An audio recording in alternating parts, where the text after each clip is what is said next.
কলকাতার কর্পোরেট জীবনের ব্যস্ততা, গাড়ির হর্ন আর যান্ত্রিক কোলাহল থেকে মুক্তি পেয়ে আমার বুকটা আজ শান্তিতে ভরে উঠেছে। প্রায় ১.৫ বছর পর আজ আমি গ্রামের বাড়িতে ফিরছি। মাটির গন্ধ, চেনা বাঁশবাগান আর মায়ের হাতের রান্না যেন এক লহময় আমার সব ক্লান্তি ধুয়ে মুছে দিয়েছে। আমার বাড়ি বনগাঁ শহর থেকে একটু ভিতরে, ট্যাংরা কলোনিতে। আজ ৫ বছর হলো বাবা মারা গিয়েছে। তারপর থেকে নানান টানাপোড়েনের মধ্যে দিয়ে জীবন অতিবাহিত হচ্ছিল। ২ বছর হলো কলকাতা শহরের একটা নামজাদা ফুড কোম্পানিতে চাকরি পেয়েছি। মাইনে ভালোই, মা ছেলের দিব্যি চলছে। লাস্ট বাড়ি এসেছিলাম দুর্গাপুজোয়। তারপর থেকে টানা ১.৫ বছর কলকাতাতেই। কলকাতা থেকে বনগাঁ আসতে ট্রেনে সময় লাগে ২.৫ ঘন্টা। তারপর সেখান থেকে টোটো ধরে মতিগঞ্জ বাস স্ট্যান্ড, সেখান থেকে গাড়ি পাল্টে ট্যাংরা কলোনি। এতদিন পর বাড়ি যাচ্ছি, তাই কেনাকাটা একটু জমিয়েই করলাম। মায়ের জন্য কয়েকটা শাড়ি, কিছু শুকনো খাবার আর কিছু ঘর সাজানোর দ্রব্যাদি। ছোটবেলার বাবার কথা খুব মনে পড়ে। আমি, মা আর বাবা মিলে শেষ রথের মেলায় ঘুরতে গিয়েছিলাম। ফেরার পথেই বাবার শরীরটা হঠাৎ খারাপ হয়ে পড়ে। তাকে বনগাঁ সদর হাসপাতালে ভর্তি করা হয়। তারপরেই আমাদের সুখের পরিবারে শোকের ছায়া নেমে আসে। বাবার ক্যান্সার ধরা পড়ে। মাঠে যেই ১০ বিঘে জমি ছিল সেটা বেচে বাবার চিকিৎসার কাজে লাগানো হলো। কিন্তু এমনই সময় ধরা পড়ে যে শত চেষ্টা করেও আর বাঁচানো গেল না বাবাকে। যেটুকু সম্বল ছিল সব শেষ। না রইল বাবা আর না রইল জমি, শুধু ভিটে বাড়িটুকুই সম্বল। যেটুকু টাকা ছিল তাতে করে মাস ৬ কোনো মতে চলল। তারপর গ্রামের হারু কাকা আমাকে এই কাজটা জোগাড় করে দিয়েছিল।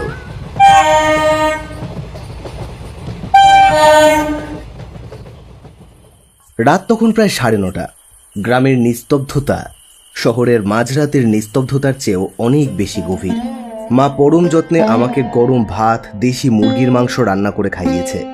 আমি পরম তৃপ্তি ভরে খেতে লাগলাম। মা পাশে দাঁড়িয়ে আছে। খাওয়া শেষে মা বললেন, বাবু, পাশের অনিল কাকার বাড়িটা তো এখন পুরোটাই খালি। অনিল আর তার বউ তো গত বছরেই করোনায় মারা গেল। ওদের ওই ছোট্ট ছেলে দুখু, ও তো এখন ওর বুড়ো দাদুর কাছেই মানুষ হচ্ছে। বুড়িটার শরীর ভালো নেই, রাতে হয়তো রান্নাই করতে পারিনি। তুই একটু গিয়ে এই খাবারটা ওদের দিয়াই না বাবা। ঠিক আছে মা, এই বলে বেরিয়ে গেলাম। বাইরে তখন ঘুটঘুটে অন্ধকার, মেঘলা আকাশ, চাঁদের আলো বলতে কিছুই নেই। আমি টর্চ আর ব্যাগটা হাতে নিয়ে অন্ধকারের মধ্যে এগোতে লাগলাম। অনিল কাকাদের বাড়িতে যেতে হলে গ্রামের মূল রাস্তা ছেড়ে শর্টকাট পথ ধরতে হয়। সেই পথটা গিয়েছে একটা ঘন বাঁশবাগান আর পুরনো জঙ্গলের মাঝখান দিয়ে। দিনেও এই রাস্তায় কেউ যায় না, আর এই নিশতি রাতে তো প্রশ্নই ওঠে না। কিন্তু আমি শহরের ছেলে, ভূত প্রেতে আমার তেমন বিশ্বাস নেই। আমি বুক ফুলিয়ে জঙ্গলের কাঁচা পথে পা বাড়াতে লাগলাম। জঙ্গলে ঢুকতেই আমার শরীরটা যেন আচমকাই ঠান্ডা হতে শুরু করলো। ঝিঁঝি পোকার একটানা ডাক আর মাথার উপর বাঁশের পাতার খসখস শব্দে এক অদ্ভুত মায়াবী ও ভয়ানক পরিবেশ তৈরি করেছে। জঙ্গলের মাঝখানে আসতেই দেখতে পেলাম প্রায় বুঝে যাওয়া একখানা পুকুর পাড়। স্থানীয় মানুষ বলে ওটা মরা ডোবা। ওই ডোবা নিয়ে গ্রামের মানুষের কাছে নানান ভৌতিক গল্প শোনা যায়। ভয়ে কেউ দিনের বেলাতেও ওই জঙ্গলের পথ মারায় না। আর এখন তো রাত প্রায় ১০টা। ভূতে বিশ্বাস করি না ঠিকই, কিন্তু তবুও যেন এই নির্জন নিস্তব্ধ পরিবেশে আমার বুকের ভেতরটা দরদর করতে লাগলো। যেন এক অজানা ভয় আষ্ঠে পৃষ্ঠে ধরেছে। মনে হচ্ছে বাগানের অদ্ভুত শব্দের মধ্যে যেন হাড় হিম করা একটা পরিবেশ সৃষ্টি করেছে। মনে মনে ভাবতে লাগলাম, না, এই রাতে আসাটা আমার মোটেই ঠিক হয়নি। দিনের বেলায় আসলেই ভালো হতো, কিন্তু উপায় কি? খাবারটা যে এক্ষুনি পৌঁছাতে হবে, না হলে যে দুখু আর ওর বুড়ো দাদু না খেয়ে রাত কাটাবে। অগত্যা সব ভয় সংকট কাটিয়ে এগোতে লাগলাম সেই জঙ্গলের পথ ধরে। যা হবে দেখা যাবে, এই সাহস নিয়ে টান টান পায়ে হাঁটতে থাকলাম।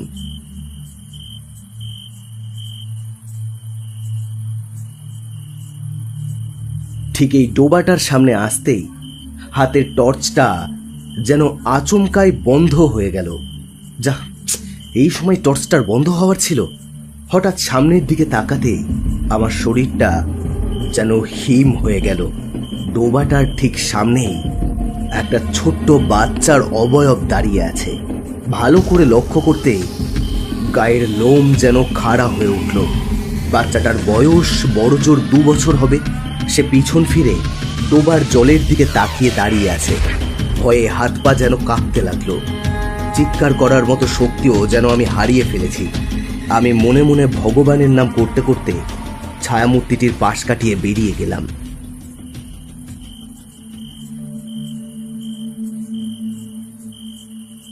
এক মুহূর্ত দেরি না করে কাপা কাপা গলায় ডাকলাম, দাদু, ও দাদু, তাড়াতাড়ি দরজা খোলো। ভেতর থেকে একটা খড়খড়ে গলার আওয়াজ ভেসে এলো। কে কে ডাকে রে? আমি দাদু, অভিক, দুলালের ছেলে অভিক। দাদু, দরজাটা একটু খোলো, আমি আর দাঁড়িয়ে থাকতে পারছি না। কিছুক্ষণ পর দরজা খুলে বেরিয়ে এলো এক বৃদ্ধ। দাদু, মা দুখুর জন্য এই খাবারটা পাঠিয়েছে, এই নাও খাবারটা। আর দাদু, আমাকে একটু জঙ্গলটা পার করে এগিয়ে দাও না, আমার ভীষণ ভয় লাগছে। বুড়ো দাদু অভিকের ফ্যাকাশে মুখ দেখে সবটা বুঝতে পারল। তিনি নিজের হাতের হেরিকেনটা উঁচু করে ধরে বললেন, ভয় পাস না বাবা, আমি এখানে দাঁড়িয়ে আছি, তুই একদম পিছন ফিরে তাকাস না। আমি আর এক মুহূর্ত সময় নষ্ট না করে সেখান থেকে এক দৌড়ে নিজের বাড়ির উঠোনে এসে দাঁড়ালাম।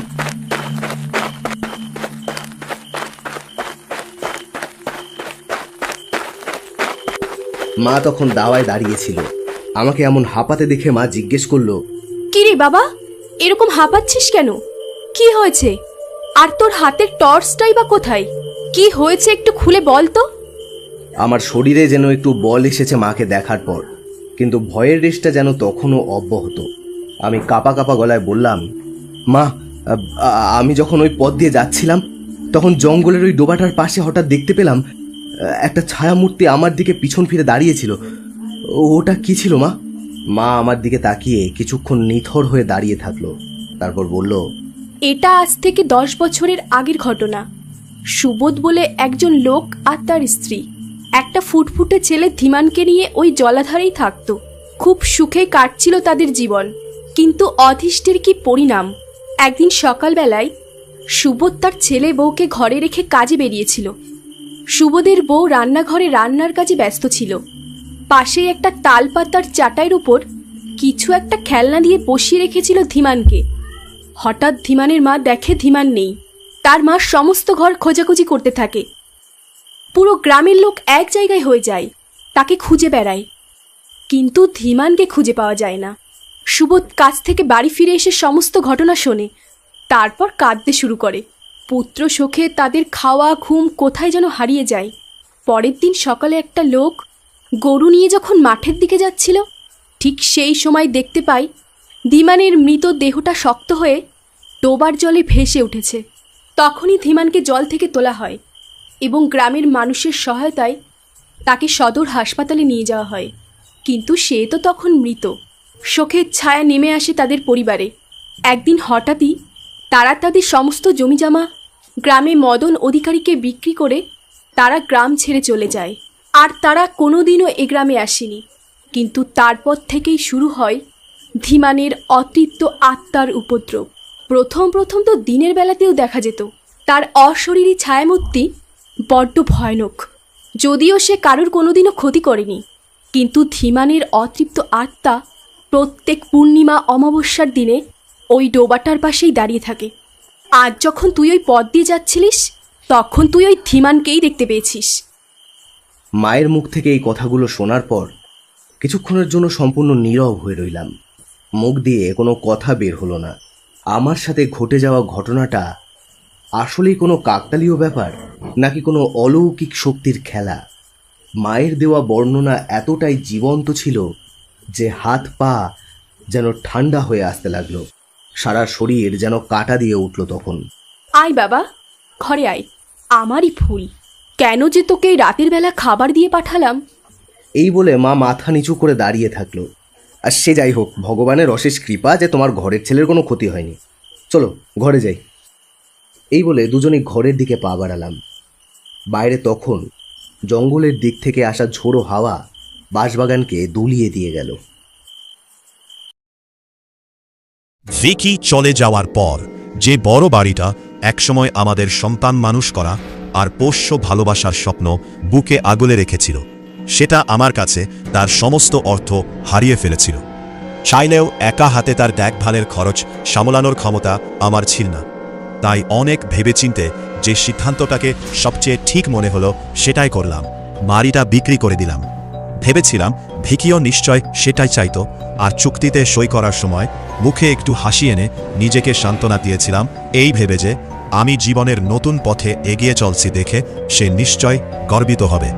কিন্তু গোলমাল শুরু হলো নতুন ফ্ল্যাটে ওঠার ঠিক এক সপ্তাহ পর থেকে।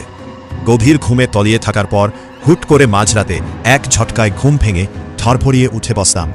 চোখ খুলে দেখতাম ঘরদর সব ঠিকঠাকই আছে, কেবল ভিকির খুব প্রিয় ফুলদানিটা মেঝেতে পড়ে ভেঙে একাকার হয়ে রয়েছে। নিজেকেই প্রশ্ন করতাম, জানলা খোলা ছিল নাকি কোনো বুনো বিড়াল ঢুকে পড়েছিল। একলা ঘরে নিজে নিজে কথা বলার এই অভ্যাসটা ভিকি চলে যাওয়ার পর থেকেই আমার তৈরি হয়েছিল। তাতে একাকিত্ব একটু কম বলে মনে হতো, কারণ দুর্ঘটনার আগে আমরা দুজনেই তো বাড়ি থেকে কাজ করতাম আর সারাক্ষণ একসাথেই কাটাতাম। আমার তেমন বন্ধু ছিল না, ওর 2-4 জন বন্ধু থাকলেও তারা বহু দূরে থাকত, কিন্তু 24 ঘন্টা একসাথে কাটানোর সত্ত্বেও আমাদের কোনোদিন একঘেয়ে লাগেনি। কিন্তু ও চলে যাওয়ার পর জীবনটা একেবারেই বদলে গেল। প্রতিদিন নিজেকে টান মেরে এই বিষণ্ণতার থেকে বের করে আনতাম, কেবল এই ভেবে যে আমাকে তো ভালো করে বাঁচতে হবে যাতে ওপারে ভিকি শান্তিতে থাকতে পারে। অথচ ফুলদানিটা ভাঙার পর থেকে অদ্ভুত সব কাণ্ড ঘটতেই থাকলো। একের পর এক জিনিসপত্র হাওয়া হতে শুরু করলো, আর প্রথম যে জিনিসটা গায়েব হলো সেটা হলো আমার বিয়ের আংটিটা। আঙুলে পরা আংটিটা চোখের নিমেষে নাই হয়ে গেল। প্রথমে ভেবেছিলাম বয়সের বসে আমার মাথাটাই হয়তো গেছে, নয়তো ঘুমের অভাবে এমন হচ্ছে। কিন্তু একে একে বাসনপত্র এমনকি বইপত্র পর্যন্ত অদ্ভুতভাবে হারিয়ে যেতে লাগলো। ভয়ে বুক ঢিপ ঢিপ করতে শুরু করলো। ভাবলাম, নতুন এই ফ্ল্যাটে কি কোনো ভূতের উপদ্রব রয়েছে? মানসিকভাবে সুস্থ আছি ধরে নিলে এটাই তো একমাত্র কারণ হতে পারে। যদিও আগেরবার ডাক্তারবাবু বলেছিলেন শরীরটা চাঙ্গা রাখার ওষুধ খেয়ে আর একটু বিশ্রাম নিয়ে মাথার ওই ঝিমঝিমে ভাবটা কাটাতে। এমনকি এটাও ঠাট্টা করেছিলেন যে আসল ভূতটা হয়তো আমি নিজেই। কিন্তু সেদিন যা ঘটল তারপর সব হিসাব বদলে গেল। আমাদের অফিসে লোডশেডিং থাকায় একটা জরুরি কাজের ব্যাপারে কয়েকজন সহকর্মীকে বাড়িতে ডেকে পাঠালাম। সোফায় বসে ল্যাপটপটা কোলের ওপর রেখে কাজ করছি। এমন সময় হুট করে ল্যাপটপটা নিজে থেকেই হাওয়ায় ভাসতে শুরু করল। আমি তো ভয়ে কাঠ হয়ে গেলাম। হাত বাড়িয়ে সেটাকে ধরতে গেলাম, কিন্তু ল্যাপটপটা আমার থেকে আরও দূরে সরে যেতে লাগলো। সহকর্মী রাম তো হা করে চেয়ে রইল। অজয়ের চোখ দুটো তো মার্বেলগুলির মতো গোল গোল হয়ে গেল। এরপরেই ঠাস করে ল্যাপটপটা মেঝেতে আছড়ে পড়ল, কিন্তু অলৌকিকভাবে স্ক্রিনটা ভাঙল না। আমি হাঁপ ছেড়ে বাঁচতে যাব, ঠিক তখনই অদৃশ্য এক শক্তিতে সেটা আবার শূন্যে উঠে সজোরে মাটিতে আছড়ে পড়ল। আর বারবার এমন হতে হতে স্ক্রিনটা একেবারে ঝরঝরে হয়ে ভেঙে গেল। রাম ভয়ে কাঁপতে কাঁপতে নিচু গলায় বলল, ভাই, তোর এই ফ্ল্যাটে নির্ঘাত ভূতের ছায়া আছে। আমার গলার ভেতরটা শুকিয়ে কাঠ হয়ে গেল। বুঝলাম এতদিন যা অনুভব করছিলাম তা আমার মনের ভুল ছিল না।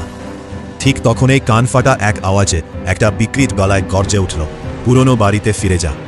কথাটা শুনেই আমার গায়ের লোম খাড়া হয়ে গেল। গলার স্বরটা যেমন চেনা তেমনি একদম অচেনা। তবু আমি স্পষ্ট বুঝতে পারলাম ওটা আর কারো নয়, ভিকির এই গলা। ও চিৎকার করে বলতে লাগলো, পুরনো বাড়িতে ফিরে যা, তুই একটা অপদার্থ। যে মেয়েটা সারা জীবন এত মিষ্টি আর শান্ত ছিল, তার গলায় আজ এত উথলে ওঠা রাগ। আমি ভয়ে ভয়ে সহকর্মীদের দিকে তাকিয়ে ফিসফিস করে বললাম, আমি মনে হয় পাগল হয়ে যাচ্ছি। ওরা তো তৎক্ষণে আতঙ্কে সিটিয়ে গিয়ে সোফা ছেড়ে দাঁড়িয়ে পড়েছে। আর রামের ভাবগতিক দেখে মনে হচ্ছিল ও এক্ষুনি বচকা বচকি গুটিয়ে পালাবে। আর হলো তাই। দেখতে দেখতে 5 মিনিটের মধ্যে সবাই ঘর ছেড়ে পালিয়ে বেঁচে গেল। ঘরে আবার আমি একা হয়ে গেলাম, আর রাইল ভিকির সেই অদৃশ্য উপস্থিতি। আমি কোনো মতে বিড়বিড় করে বলতে লাগলাম, আমার আর কোনো উপায় ছিল না ভিকি, অত বড় বাড়িটার খরচ টানার ক্ষমতা আমার ছিল না। চুল ছিঁড়তে ছিঁড়তে আক্ষরিক অর্থেই আমি তখন ছটফট করছি। মনে হচ্ছে ভিকির আত্মাটা যেন আমাকে আচড়ে পিছড়ে শেষ করে ফেলবে। আমি আকুতি করে বললাম, দয়া করে আমাকে একটু শান্তিতে বাঁচতে দাও। কিন্তু তখনই সেই ফিসফিসে হিংস্র গলাটা আমার কানের কাছে ভেসে এলো, সুখী হওয়ার কোনো অধিকার তোর নেই, বিশেষ করে আমার সাথে অত বড় সর্বনাশের পর তো নয়। কথাটার সাথেই যেন পুরো ঘরটা কেঁপে উঠল, দেয়ালগুলো দুলতে লাগলো আর মেঝের মার্বেল ফেটে চৌচির হয়ে যেতে লাগলো। ও আমাকে এখানেই বন্দি করে রাখতে চায়, যেমনটা আমি একসময় ওকে করে রেখেছিলাম। আমি চিৎকার করে বলতে লাগলাম, আমার কোনো দোষ ছিল না, তুমি তো সবই জানতে। কিন্তু কোনো লাভ হলো না। আমি দেয়াল ধরে ধরে দরজার দিকে ছুট লাগালাম, হ্যান্ডেল ধরে হাজার টানাটানি করেও দরজাটা কোবাট খুলল না, যেন কেউ লোহা দিয়ে ঝালাই করে আটকে দিয়েছে। তারপরই হঠাৎ চোখের সামনে সব কিছু অন্ধকার হয়ে এলো। যখন আবার চোখ খুললাম, দেখলাম চারপাশটা একদম থমথমে আর শান্ত।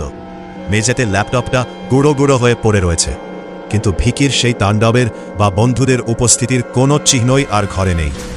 আমি সোফাতেই ঠিকঠাক বসে আছি, শরীরে একটা আঁচড় পর্যন্ত লাগেনি, কিন্তু এই নিস্তব্ধতাটাই আমাকে ভেতর থেকে আরও বেশি কাঁপিয়ে দিল।